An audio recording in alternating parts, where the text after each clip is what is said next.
top of the hour, and you're just in time for the top stories in the town's top bulletin. That is NTV Weekend Edition.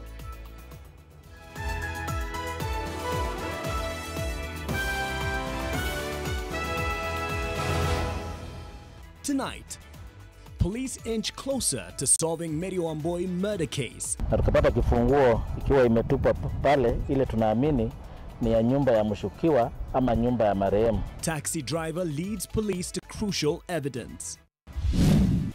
Plus, SRC's reality. They do not have the funding for this to pay the nurses. Nurses fuel for the fire. Mgomo upo, hautasimamishwa. Also, multi-agency team uncovers billion-shilling tax evasion and illicit ethanol scheme. And the road to the Burning Bridges initiative. Tanga Tanga movement is dead. Don't know who is Team Tanga Tanga. And when Peter meets Rakuyo, the Ghostbuster. People trusting them because they believe, they are men of God, and many of them turn out to be conmen. I am a man of Korah, man of truth. It's the battle for righteousness on Bullseye Friday.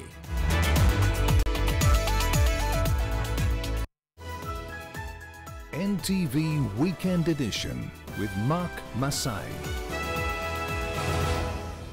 Thank you once again for joining us. My co-pilot as NTV Weekend Edition will be on air is David Agondoa. And we start on an exclusive note. Police investigating the murder of Mary Wambui Kamangara have found their best lead yet. One suspect, Michael Gidai Madenge, a taxi driver, now wants to turn state witness, and his first assurance was to take the investigators to the secondary crime scene in Juja. The police discovered bloody clothing and other vital pieces of evidence, as Charity Mwangi exclusively reveals.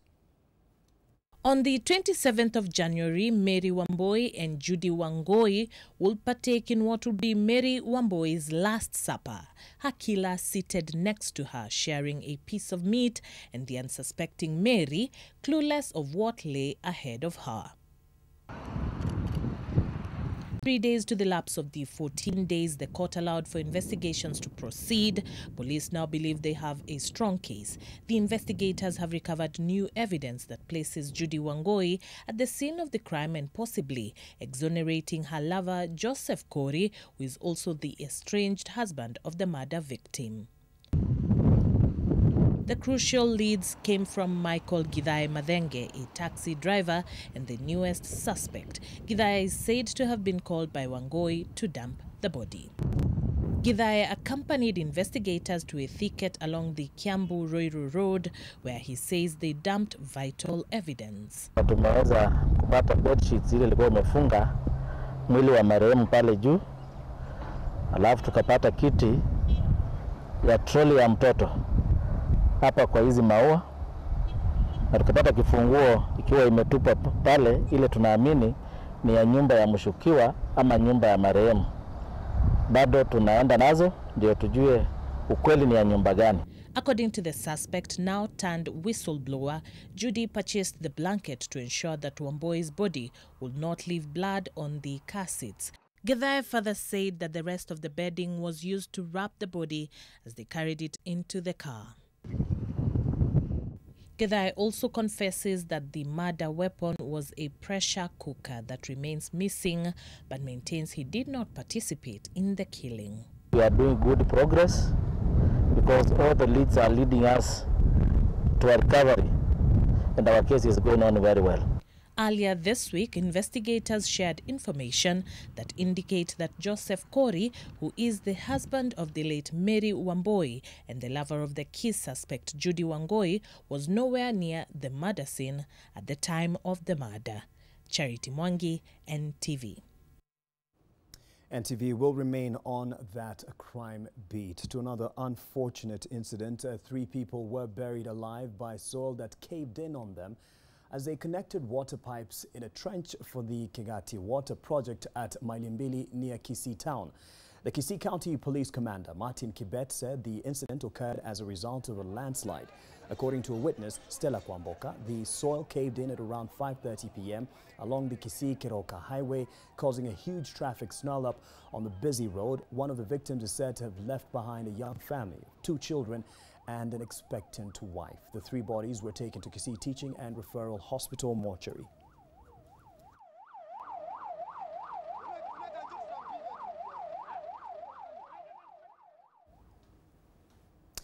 The government says it has uncovered a multi-billion shilling racket after a raid at Africa Spirits Limited.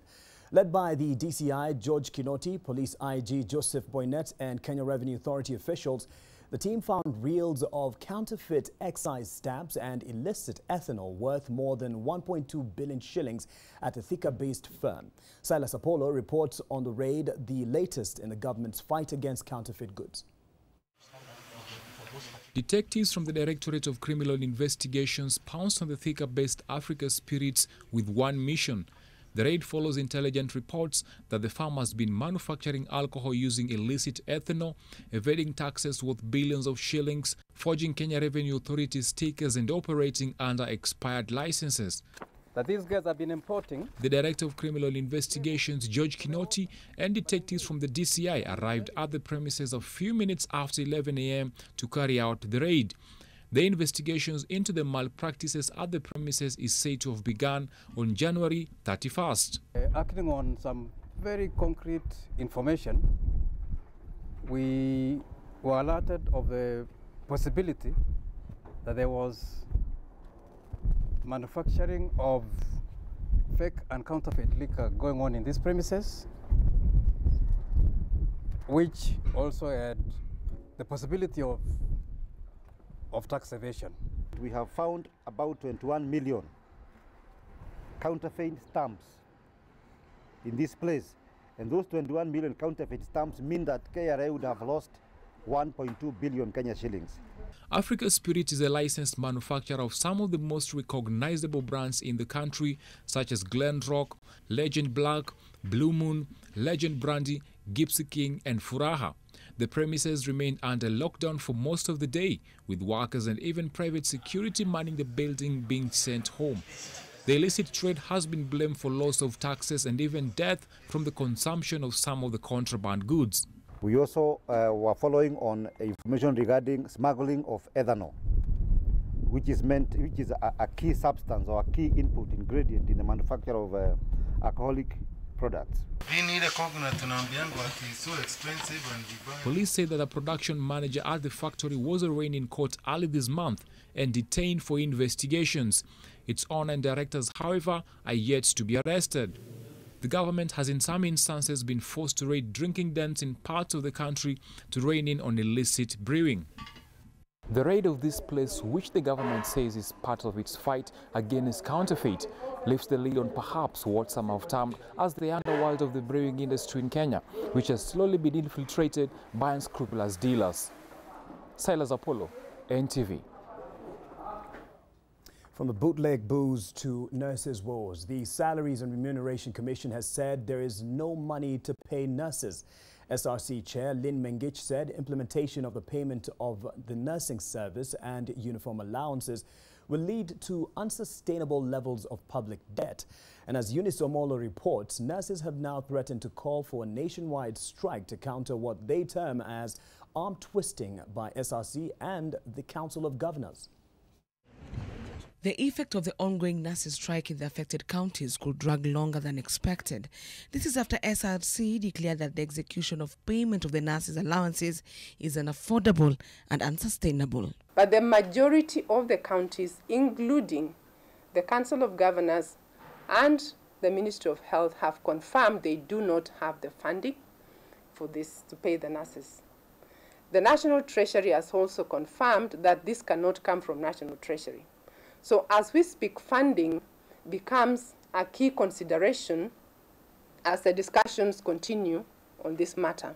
SRC says payment to the nurses is likely to have a ripple effect in the health sector, a situation where Mengich says will see other health workers demand such or even extra allowances. Tunasema mkomo upo, hautasimamishwa, tuko tayari kupikana kutumia mbinu zozote ambazo tunajua. We will not step back. Someone cannot take nurses for a ride in this country. In 2017, they were taken down in circles by the COG. Yeah? The COG purported to be signing a collective bargaining agreement with them. They went through the process for more than a year, after which they said, look, we are not your... A meeting meant to air out the thorny issues leading to the nurses' strike before the Senate Labour Committee was adjourned after lack of quorum from the committee members. Health, Labour and Treasury ministries were represented, as well as officials from SRC and the Kenya National Union of Nurses. The government insists that the conciliation talks are on course and a report is expected soon. They have engaged both parties separately. Both parties have presented their memorandum, and now they are going to get about 5 to 6 days to analyze the memorandum and take a position. They are going to individually talk with those people.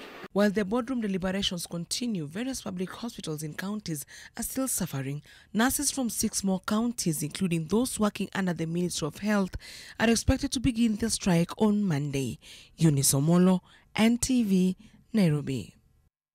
Let's get back on the crime beat, and students at the Jomo Kenyatta University of Agriculture and Technology staged a demonstration to decry the poor state of security around the campus. This followed the murder of a first-year student who is said to have been accosted by unknown people while walking to off-campus accommodation. Tabitha Modhoni Mwangi was in the company of a female friend outside the Seagull Hotel when 2 men approached them, demanding they relinquish all their valuables. Unprovoked, the men allegedly stabbed Modhoni and fled. Her friend escaped uninjured. The university management has confirmed the incident, and the Vice-Chancellor, Victoria Ngumi, has asked the police department to heighten security in the area and to investigate the murder and bring Modhoni's killers to book.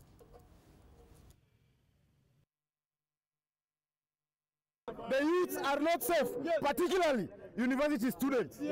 We are not safe, and we are being attacked, we are being targeted. Yes, because there's no way a student will come here to get a degree only to return home in a casket. It is too painful. In a span of 6 months, we lost 3 students. We are all killed. We are tired. Today we have decided we are not going to class. We want to do a peaceful demonstration. If police are going to provoke us, we are going to do it a peaceful demonstration. Yes. Well, even as the security is heightened there, our condolences to the family of Modhoni. The Nakuru County government says it has begun investigations into the dumping of more than 30 homeless people in Baringo County on Wednesday night.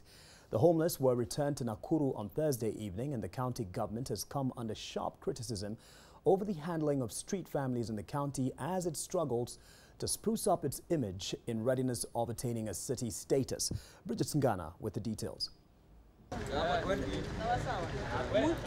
On Thursday evening, the street families that had been dumped at Sawich Torongo Forest in Dinet, Baringo County on Wednesday night were dropped off at the county offices in Nakuru.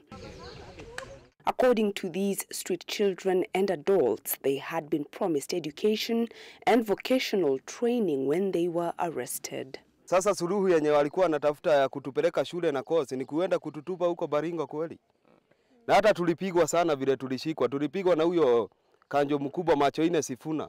Alitupiga sana. Wakiwa na munyalo, alitupiga na hizi miti za jembe.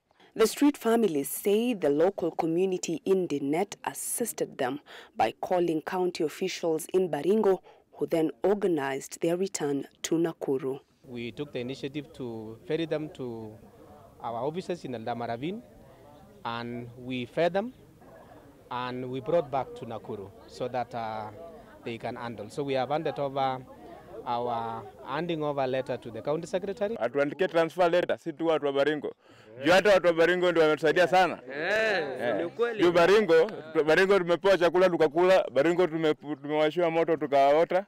This is not the first time the Nakuru County government has been in the spotlight over its handling of street families. In March 2018, the county government denied claims that it had forcibly ejected street families from the central business district. These children, they are not all orphans.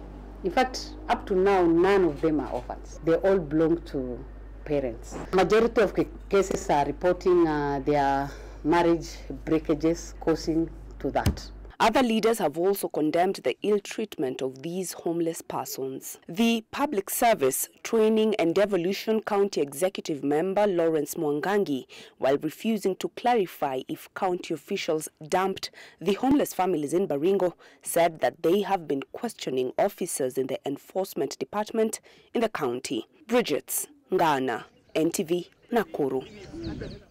Some questions over some findings recently. The Kenya Audience Research Foundation, CAF, is on the spot over what 5 media houses have termed as a deliberate attempt to lock them out of millions of shillings in advertising revenue due to poor and unreliable research data. The Media Council of Kenya is now asking CAF to ensure transparency, as this has a critical impact on press freedom and sustenance of media houses.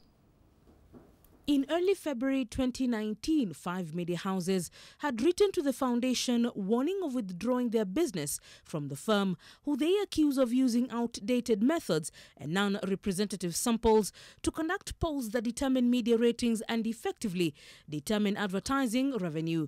The ratings that determine who is the market leader in the media industry has been a subject of a brewing storm that is 36 months in the making. In their letter dated 1st February, Nation Media Group, Radio Africa, Standard Group, Capital Group and the Kenya Broadcasting Corporation had given the Kenya Audience Research Foundation a 7-day ultimatum which expired on the 8th of February to make changes in their style of work, or else they would seek an alternative research firm. This is not a conflict between a few media houses and a research agency, but one that automatically draws in many companies and organizations, government and all public agencies being the single largest advertiser, and the public, who are the consumers of such advertisements and information. The media fraternity points out CAF's non-representative sample, which they say does not represent the media consumption, while the research panel for print and electronic media assumes the consumer as one.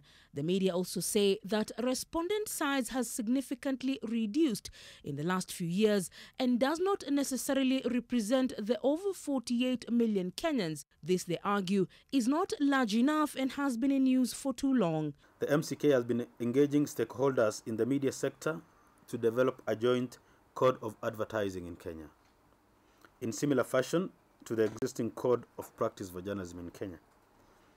The proposed code would set an enforceable standard for media advertisements, as well as a dispute resolution mechanism backed by the necessary self-regulatory framework.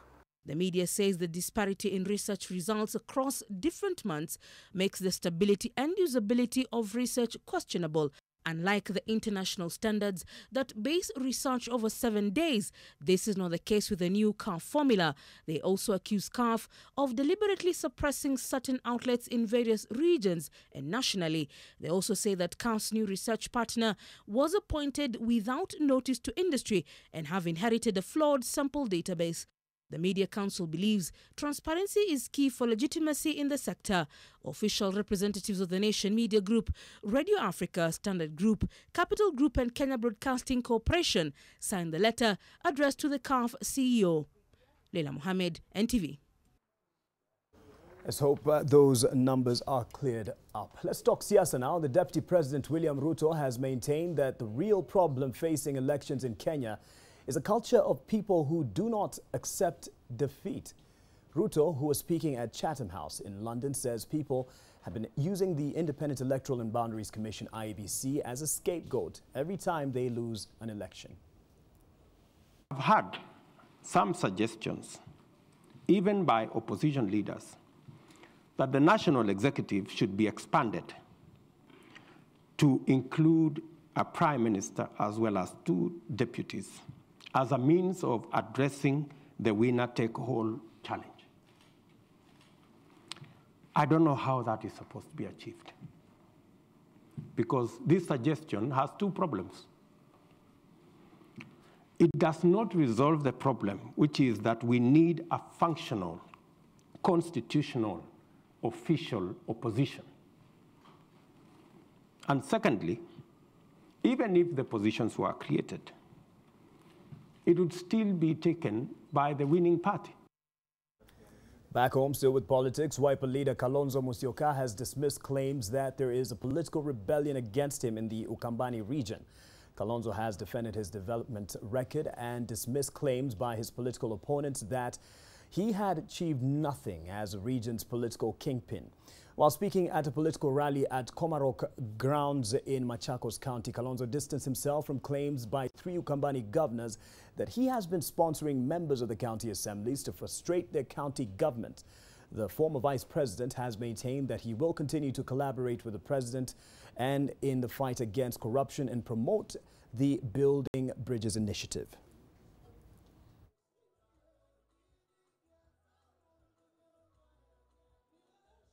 Rahisi na ni mzuri sana kuishi na Kalonzo kuliko kujaribu kumng'oa. Hii ni rebellion ama ni watu? Anasema ati kuna rebellion. Rebellion iko wapi mwanamule?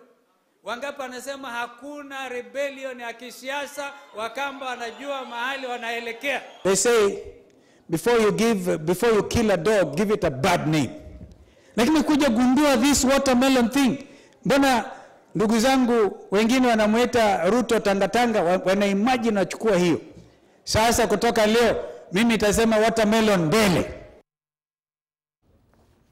Some crucial questions now from the courts of justice. Could the High Court have set up the eventual failure of appeal against the election of Homa Bay Governor Cyprian Awiti? And could the Court of Appeal have sealed the fate of his challenger, former Kasipul Kabondo MP Oyugi Magwanga?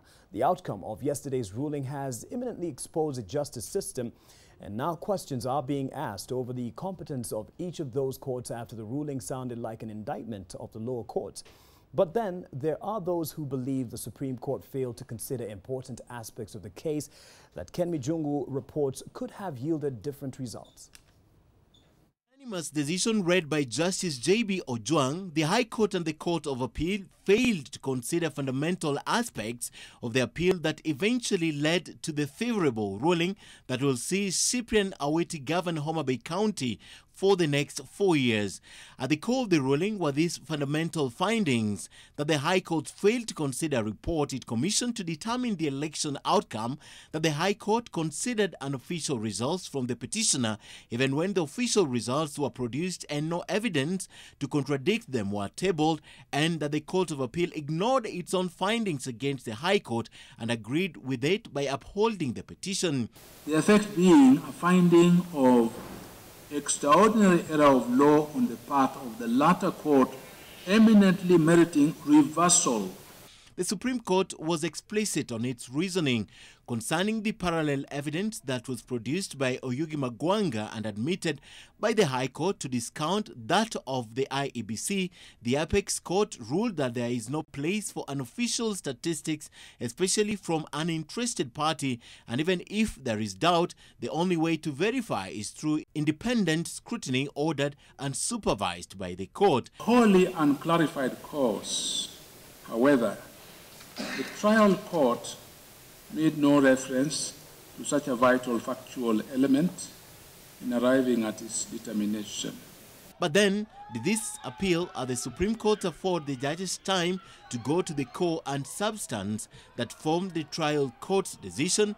According to Duncan Ukach, an advocate, it was not possible that the court went as far back as the trial court did. Indicating that the Supreme Court did not have that jurisdiction of going back to that report. They do not know the basics or the aspects of that report. It was a court-mandated report. And to that extent, the judge who was the trial judge knows very well why he didn't major on that, because that may not have been the only issue. There are other qualitative aspects which were in the petition. He also says while the report ordered by the trial court was important, it should have not been the major reason considered by the Supreme Court. With this ruling, the Supreme Court may have inevitably exposed the latter courts or itself to scrutiny. So people will actually not embrace decisions of this court. It belittles these particular judges. And at the end of the day, you wonder, because all these judges are actually trained in the same manner. No other recourse is available for the respondents, as the Supreme Court is the farthest an election petition can go. Ken Mijungu, NTV. From that Supreme ruling and the questions that emerged to my director's ruling that I take a break here on NTV Weekend Edition. I'll be back shortly. Don't go away.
Welcome back. The Anti-Terrorism Police Unit has released 9 suspects, including the NTSA Director and Deputy Director, who are being investigated in connection with the 14 Riverside Drive terror attack. State Counsel Duncan Ondimu said investigations have failed to reveal any link between the suspects and the attack. 5 of the suspects, who are NTSA officials, will however be required to report to the Anti-Terrorism Police Unit head office every Thursday beginning next week, while the rest will report to the Counterterrorism Unit offices once a month. 2 NTSA officials will remain in custody, however. The State Council added that the suspects had been cooperating well with detectives.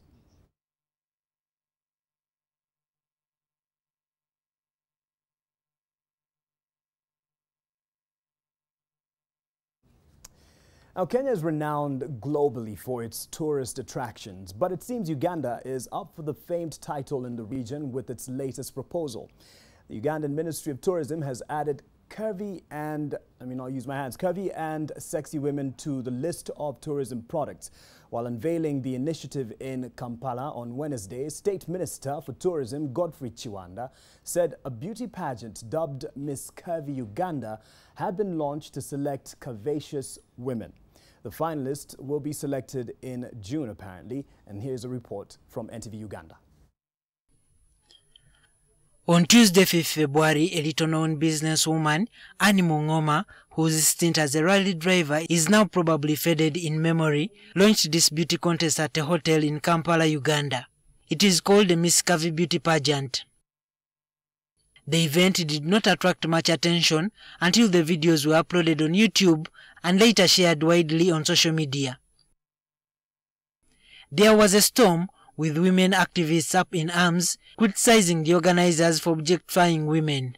However, the CEO, Miss Curvy Uganda, Annie Mongoma, says the criticism is unnecessary and misinformed. Just like any other beauty pageant, Miss Uganda, Miss Tourism and all, now here comes Miss Curvy, with the main objective of celebrating the real plus-size ladies. She says the contest gives curvy and well-endowed ladies an opportunity to showcase what they have and their other abilities. How come when we are having these pageants for the slim-bodied, that is not prostitution? Why are they rejecting the curvy ladies? While the fuss has centered around objectifying women as a tourism attraction, Mongoma says her project is not just about tourism, but more importantly, allowing curvy women to express themselves and not feel as though they are good for nothing, killing their self-esteem. However, State Minister for Tourism Godfrey Chiwanda, who launched the Miss Curvy Uganda contest, emphasized that the ladies would help in promoting Uganda's tourism. When you see Uganda woman concentrating on the West, there is a story about that, and that's the story we sell. We are naturally endowed, heritage-wise, color-wise, beauty-wise, to have a shade that God gave them to me. Meanwhile, a group of legislators under the Uganda Women Parliamentary Association have demanded the cancellation of the Miss Curvy contest and an apology from the junior tourism minister. I want to call upon leaders to help denounce this kind of events. We strongly condemn the act by the Honorable Minister. I therefore demand for an apology from the Minister. The MPs and other activists asked the minister to find other ways of promoting tourism instead of reducing women to tourism attractions. This country is blessed, very many green vegetables everywhere. He could talk about those. Why is he zeroing down on women? Does it mean his mind is female-centered? Honorable Minister, if I could get you. However, Mongoma vows to proceed with the pageant until the winner is announced. The Miss Curvy contest has been held in other parts of Africa, including Nigeria, South Africa, Namibia, and other continents. The latest contest was held in India as Miss Curvy World. Juma Kiria, NTV. I'm not oogling, just in case you're thinking. I'm just watching it with keen interest. I highly doubt that this will make it to one of the wonders of the world, as Kenya has one of the many wonders of the world in terms of tourist attractions.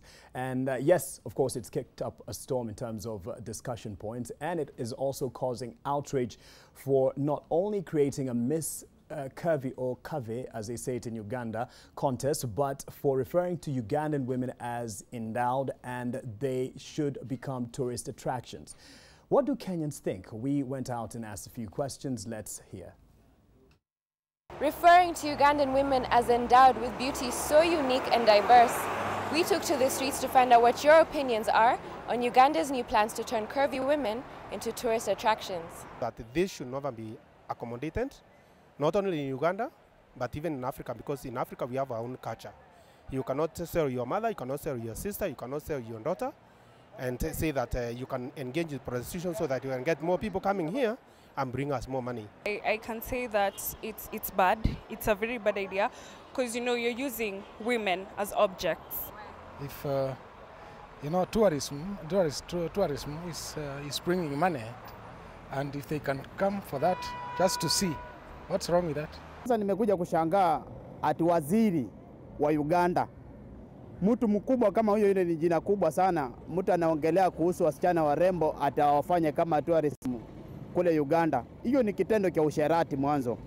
Hata kama ndio we have natural resources hapa Africa, pia wasichana warembo pia wako. So you have to use that as a weapon. Itakuwa inavutia sana wanaume pengine kwenda kuangalia huko, but nikiangalia hapa Kenya sisi tukitumia Masai Mara wanyama wetu, nikidhania iko sawa. Yes, it makes sense since women should bring people together. That's what I think. Women. Naona si vyema kabisa, manake kuna msemo unaosema uzuri wa mwanamke si urembo bali ni tabia, na uzuri wa mwanamke si umbo bali ni tabia.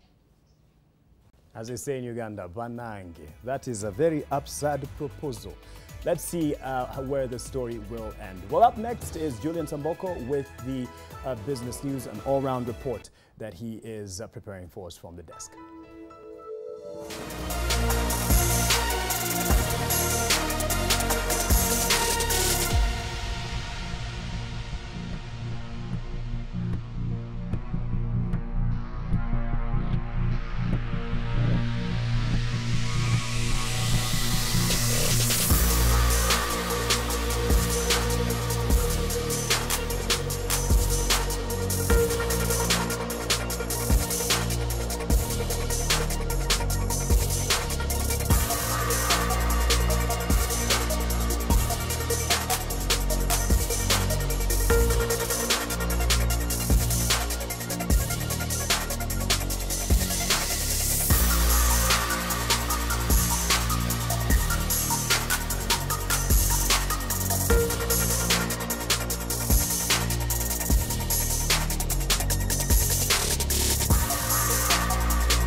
Glad you could join us on NTV Business. Welcome. I am Julian Amboko. And we wind up this week like we did last week with the deal.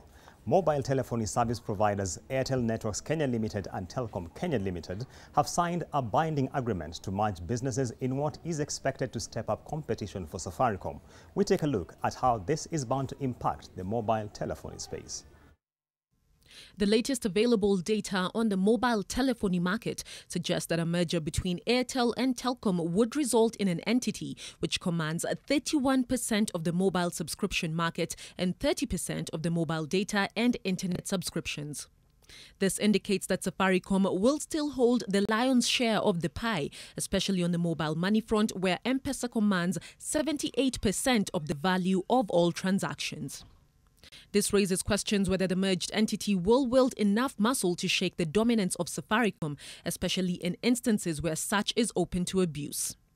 In its August 2018 memorandum tabled before Parliament, the Competition Authority of Kenya found that Safaricom had abused its market dominance in the mobile money space by prohibiting selling, displaying and promoting the products and services of entities that were in direct competition with Safaricom's M-Pesa services. Whereas the Competition Authority maintains that it took remedial action in view of Safaricom's abuse of dominance, the subject remains a sticky issue in Kenya's mobile telephony market. The deal between Airtel and Telkom will not include Telkom Kenya Limited's real estate portfolio and specific government services. On the administrative front, the merged company will be chaired by Telkom Kenya Limited CEO Mugo Kibati, with Airtel Networks Kenya Chief Executive Prasanta Sarma serving as CEO. The final shareholding of the merged entity will be determined at the closure of the transaction, with Telkom Kenya having the option of holding up to 49% of that shareholding. To reduce congestion at the port of Mombasa, the Kenya Ports Authority plans to invest in acquisition of more land in Nairobi and its environs to construct inland container depots that can manage to hold up to 1 million containers. KPA says it will steer itself towards achieving international trade standards and become a globally competitive port for the delivery of goods and services under its 5-year strategic plan. Kevin Mutai has more. Congestion at the port of Mombasa is one of the greatest challenges that importers face, but it is a problem that the Kenya Ports Authority says will be fully addressed over the next 5 years as it begins implementing a new strategic plan. We must expand ICD. It may not be in the current location. We may either locate it upward or downward towards the river, depending on many factors. But in my own assessment, and as an architect, I'll tell you that we need to have at least a capacity of 1 million TEUs around that area. The strategic plan focuses on 5 key areas expected from KPA to contribute to the growth of international trade and investments. They include improving port services, improving customer satisfaction, sustaining business growth, improving labor productivity, enhancing risk management and environmental sustainability. For the next 5 years, this plan will define the business direction that KPA will take in its continued efforts to contribute to the growth of international trade. This, according to KPA, is an alignment of achieving Vision 2030 and towards delivering the government's Big Four agenda. The port will be equipped with modernized equipments that will sustain efficiency and productivity. When you are doing your regulation, please bring us on board. We are adopting what we call partnership oversight. And that is very important, you know. Everybody knows their arms. The 5-year roadmap also seeks to place Kenya as a global maritime transport hub to East and Central Africa regions. Kevin Mutai, NTV, Mombasa. And from the ports, let's look at the Nairobi Securities Exchange. Despite favorable indicators witnessed at the Nairobi Securities Exchange since the start of 2019, analysts are cautioning that the market remains vulnerable to domestic and external pressures. Concentration of the rebounding stocks around particular counters and the potential reversal of reduced sell-off by foreign investors are some of the potential risks the market faces. On the domestic front, the rising appetite for government bonds is also being viewed as a risk. Since the start of the year, investors have have witnessed a 300 billion shillings gain in paper wealth, with the 20-share index rising above the 3,000 mark for the first time in 5 months this week. The Nairobi Securities Exchange is, however, banking on the rising appetite from foreign investors to keep the market on the uptrend.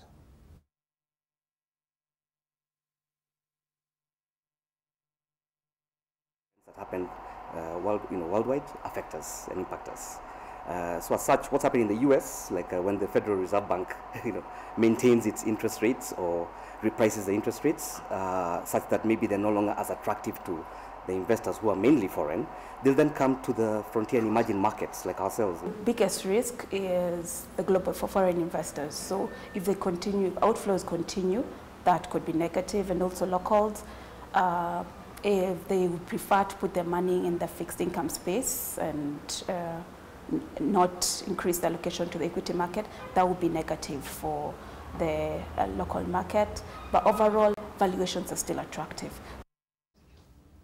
Moving on, Pekera Irrigation Scheme is an integral part of the Baringo County economy, generating more than 50 million shillings per cropping season and directly supporting the livelihoods of up to 13,000 people. But the scheme has in the last few years run into serious water challenges. How are the farmers coping? Zainab Bondati reports on Food Friday. Snaking through Marigat in Baringo County, River Pekera is the lifeline of this small town. Its water sprinkling life out of the town's soils. But these dry patches of the river are causing concern as the water levels continue to drop, disrupting irrigation activities. During the rain season, we get about 2.5 cubic meters per second, which is enough to irrigate 2,500 acres of land. But during low water flows from October up to March, the water levels go down in the river, and we're only able to get less than 1 cubic meter per second. The Pekera irrigation scheme sits at 5,800 acres, but the constant water challenges means that the scheme is never at optimum production. The water flows, we expected to be slightly more than what we are seeing, but we are not able. We thought we could do 1,000 acres of crop, but we are only able to do 800 acres. At the moment, the Pekera irrigation scheme has about 1,125 farmers, all of them practicing contract farming to deliver seed to the various seed companies, including Kenya Seed and Monsanto. This scheme is going through a serious water shortage at this time of the year because it's the dry season, and the farmers have had to adjust their water use, rationing the water they have to ensure that the entire scheme gets water. Kwa wakati kama huu, hatuna mvua ya kutegemea. Sasa unaweza pata maji moja kwa wiki mbili, na nikaona sorghum inaweza kustahimili hiyo kuongoja hiyo maji. Seasons of rain help to alleviate the water challenges, but sometimes the rain is too much, eroding the riverbank and flooding the scheme. Last year, for instance, at least 300 acres of crop was destroyed in the flood that followed the long rains. Hatutegemei sana watabiri wa hali ya anga. Sisi tuko na wasee wanaangalia nyota, wanachinja mbuzi, wanaangalia mara, na mara nyingi haipotei sana kwa laini. Zingine tunasikia kwa maredio, zingine hata hiyo maredio wanatudanganya, wanasema kuna mvua, kuna El Nino. Sisi tunaenda kimbia kulima mashamba, hiyo El Nino hakuna. Kama mwaka ule wa jana tulidanganywa Desemba mwezi wa 10 utakuwa na mvua, tukalima hata tukaenda hasara. The water shortage is now causing conflict with pastoral communities as they search for water for their livestock. Last week we had challenges. The pastoralists came destroying our gates in the scheme, and we had to hold a meeting with the leaders, the local leaders. We called the MCS and the chiefs. We held a meeting and came up with a rationing program. So we are supplying water 2 days in a week to the pastoralists. That's on Tuesday and Friday. In those 2 days, the farms will be denied water, and instead, the livestock will quench their thirst. This, the scheme managers say, will enable pastoralists to fill up their water pans, thereby avoiding future conflict. The proposed 15 billion shilling Radat Dam is expected to not only solve the water problems in Marigat, but also enable scheme expansion to 20,000 acres, stretching it all the way to Lake Baringo. The cabinet is, however, yet to approve the plans. Zainab Wandati, NTV, for Food Friday. And that's it for the business news tonight. I leave you with the financial report. NTV Financial.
back. Another Migingo battle is around the corner. Just when Kenya thought her tourism was looking up again, yes, that story is in bullseye, the neighbor Uganda unleashes a secret weapon. It's a weapon many can see, but it's used wrongly, perhaps. The race to stay ahead is on, and Emmanuel Juma asks on Bullseye, which battle is easier? One where the opponent is real or one involving the unseen?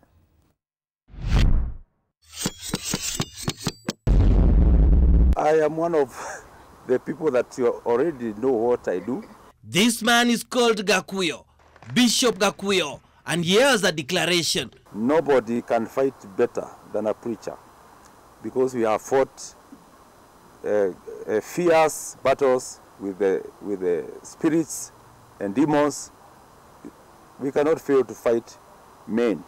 But before we can start fighting the unseen, he has to deal with a real being. There is a Kesa Sako and there is a Kesa Gakuyo real estate. This is one and the same thing. That's when he puts on his war attire, and he must have assumed what was ahead was child's play. I am a man of Korah, man of growth. So if the members don't see their money in a Kesa Sako, it's because somebody has fraudulently transferred the money to another entity. That does not bar the criminal law of this country from taking him accountable, freezing those assets. Just like all other crooks, other things are happening to other crooks who have transferred, NYS and all these other places. What is the difference? Maybe he's thinking, if I can defeat the devil, who is Smunya? I will not run away, and I am not ready to do so. I am here to stay. This is my land, Kenya.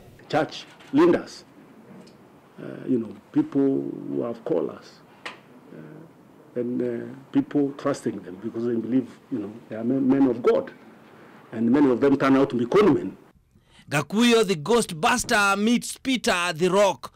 There was a time he had contemplated getting into politics. We want now to come into the leadership so that we are able to point out the issues of corruption from inside. And you'd make a good politician. Once in a while, one has to be adorned in sheep's clothing, Talking about politics. Wewe kama huko tayari kufanyia wananchi kazi na jukumu lako ni siasa, piga about turn. Vijana niko nao wengi ambao wako tayari kufanya kazi. Politicians, what are you gonna do? Uhuru, I want to agree with you kwamba watu ambao wako katika ofisi wasifanye siasa. Wale ambao tunaruhusiwa kufanya siasa ni mimi mwenye nilianguka kura kwa sababu ninafanya practice. How about you, William? Rais amesema mchezo kando. Fitina kando. Yes, he's just a politician, and because of that, people have been talking. Nimeona siasa malumbano na story mingi.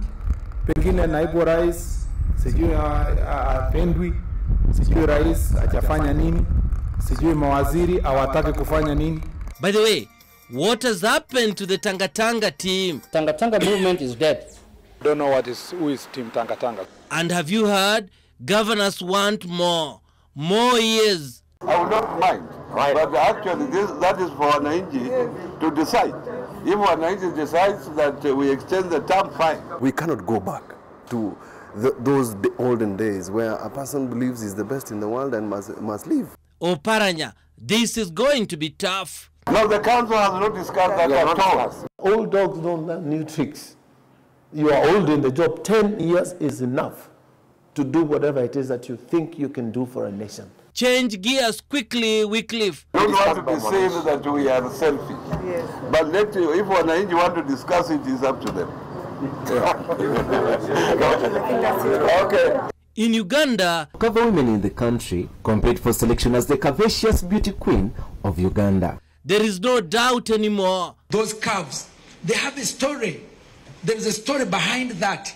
The future of the nation's tourism is right behind a section of the citizenry. Tourism begins with you.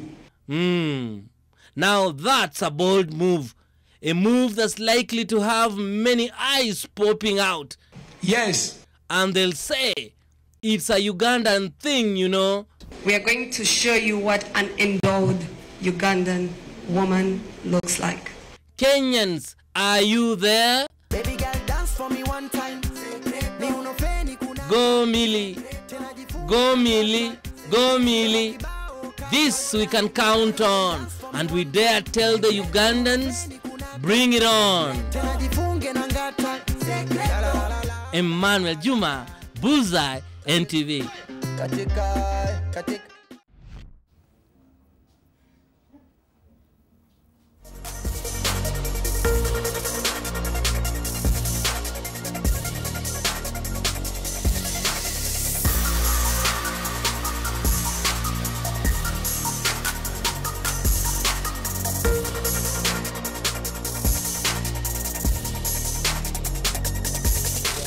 Good Deeds Day in Kenya. You heard me right. According to Good Deeds Day Kenya, Governor Sonko was recognized for his exceptional acts of goodness, kindness, and compassion that is said to have impacted positively in the lives of many Kenyans. During the 3-year period, Sonko is expected to champion and scale up doing good within the county of Nairobi and nationally. Sonko promised to continue empowering the needy and resolving problems facing residents of Nairobi County. The main reason why I'm the governor of Nairobi today is because of good deeds. A few years ago, I set up an organization known as the Sonko Rescue Team to respond to the sufferings and frustrations that I witnessed among the people of Nairobi and Kenyans as a whole, particularly those in low-income areas.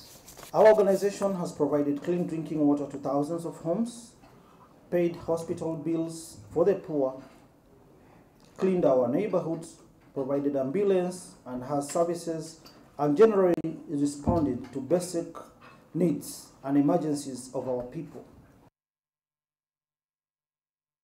Congratulations to the boss of Nairobi, Siri. And it'll be a good deed if you stayed with us, because Warode Kiru is standing by with the sports news after the break.